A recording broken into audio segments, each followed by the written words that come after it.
Más en Caracol ahora y llegó el momento de hablar de otro proyecto que muchos daban por sentado que iba a pasar, pero lamentablemente finalmente no fue así y tiene que ver con el uso de cannabis, uso adulto del cannabis. Pues para hablar de este tema nos acompaña el representante Juan Carlos Lozada, el ponente de este proyecto. Representante, bienvenido a Caracol ahora, ¿cómo ha estado? Julián, muy buenos días. Un saludo para usted, para toda la audiencia de Caracol Ahora. Muchas gracias por la invitación. A usted por acompañarnos, representante. ¿Qué sensación le queda luego de esta lucha que fuimos testigos que usted llevó frente a este proyecto? Finalmente no se dio. ¿Qué sensación le queda? Bueno, pues primero que todo, no puedo esconder la tristeza, ¿no? Tengo tristeza porque cuando uno llega tan lejos, octavo debate, una cosa histórica, una cosa que nunca habíamos logrado, nunca habíamos pasado del segundo debate.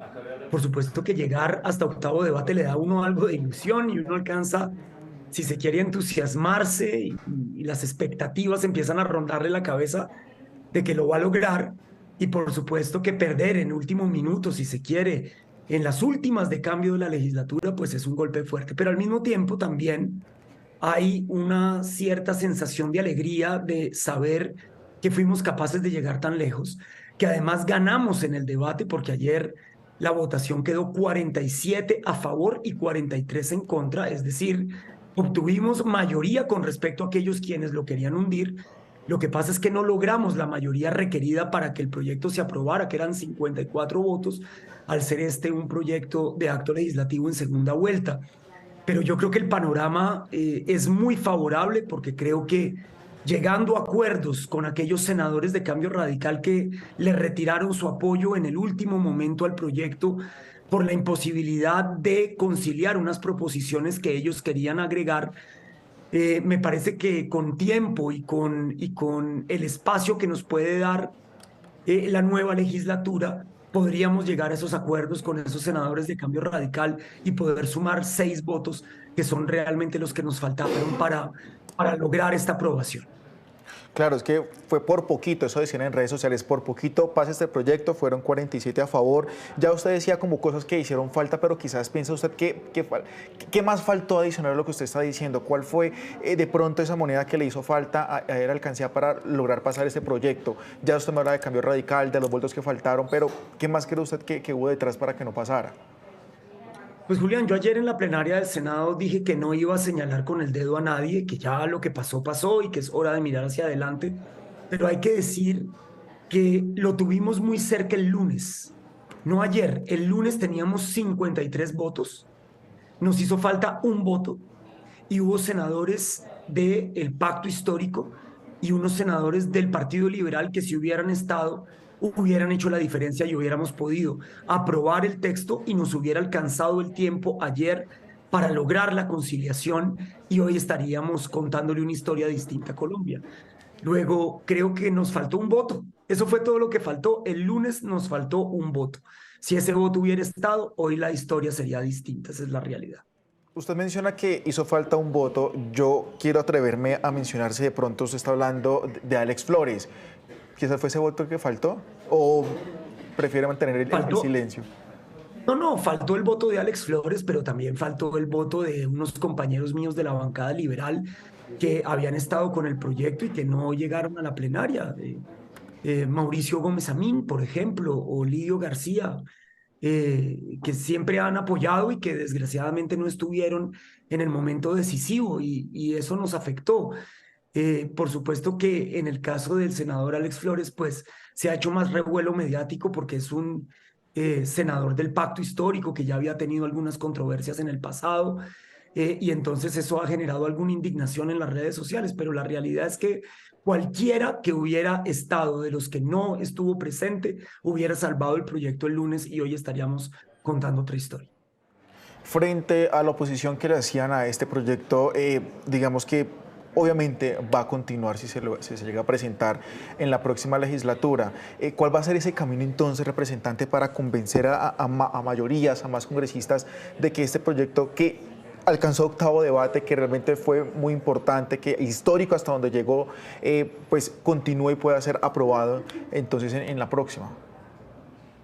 Julián, la primera vez que yo presenté este proyecto hace 4 años, perdimos en primer debate 14 a 16.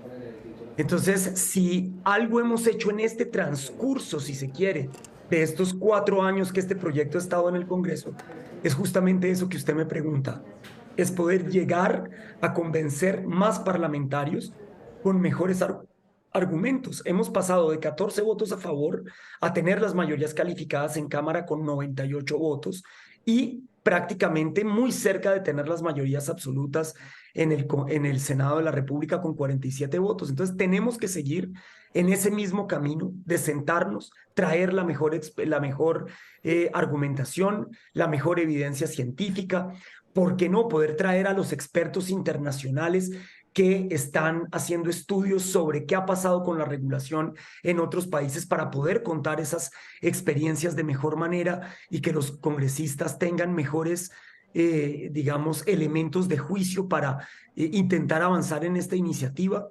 Y por supuesto que vamos a tratar de acercar a aquellos que estuvieron a punto de votar con nosotros y que por razones de la política y que por razones del contexto y de la coyuntura del momento decidieron apartarse de la última votación, pero que yo sé que tienen el convencimiento de que la regulación es la vía. Senadores como David Luna, como el doctor Motoa, como el doctor Benedetti, que han apoyado el proyecto y que por razones de pura coyuntura no lo votaron en la última instancia, creo que pueden ser aliados claves para construir un texto en el que ellos estén tranquilos y que nos permita obtener los 54 votos que necesitamos.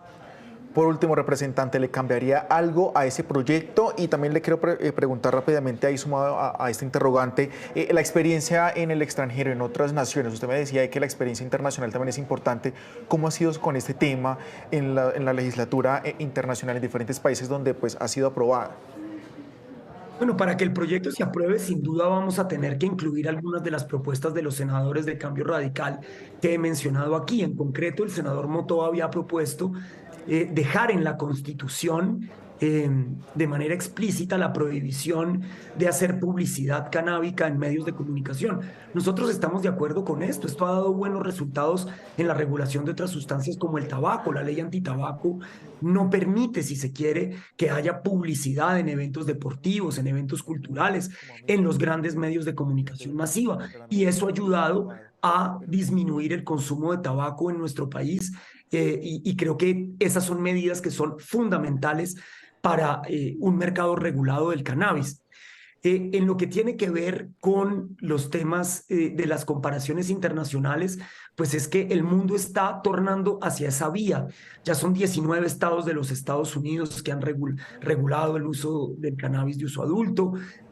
Canadá, Holanda desde hace ya décadas, Alemania comienza su primer piloto en esta materia este mismo año, la República Checa, Portugal, Uruguay en el caso de América Latina, al igual que Jamaica en el Caribe, y hay muchas experiencias que han sido exitosas, unas más que otras, pero de todas podemos aprender en Colombia los temas de regulación. Fíjese que los últimos estados de los Estados Unidos que han regulado han podido aprender de los errores que se han cometido en otros estados que regularon al principio, y entonces cada vez las regulaciones se van afinando de manera mucho más práctica y de manera mucho más eficaz y eficiente. Colombia tiene esa posibilidad de aprender de esas, si se quiere, experiencias internacionales. Por ejemplo, en Uruguay ha habido aspectos problemáticos de la regulación porque ellos decidieron ponerle topes al THC, por ejemplo. Eso sería un error en Colombia. En otros estados de Estados Unidos han cometido errores como, por ejemplo, poner demasiadas cargas tributarias al principio, y eso impide, si se quiere, competir con los mercados ilegales. Pero hay otros estados de los Estados Unidos donde ha funcionado muy bien y rápidamente se ha convertido lo que era un negocio ilegal en un negocio formal que ha dejado millones de dólares en tributación. El caso de Colorado, por ejemplo, entre el año 2015 y el año 2017 recaudaron 217 millones de dólares que terminaron en las arcas de la educación y de la salud.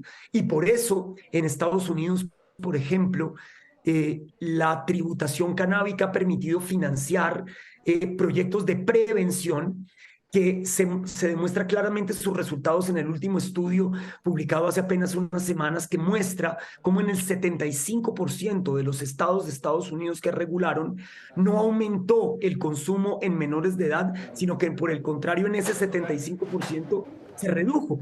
Entonces, la regulación muestra que tiene unas posibilidades que no tenemos en el prohibicionismo de poder hacer prevención con enfoque de salud pública, dejando de lado los enfoques punitivos y estigmatizantes.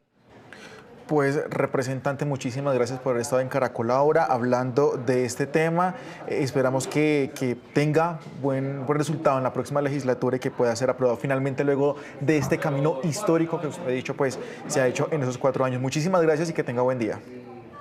Julián, a usted muchísimas gracias, un buen día para todos y para toda la audiencia. Un saludo muy especial. Muchas gracias. Un saludo, representante.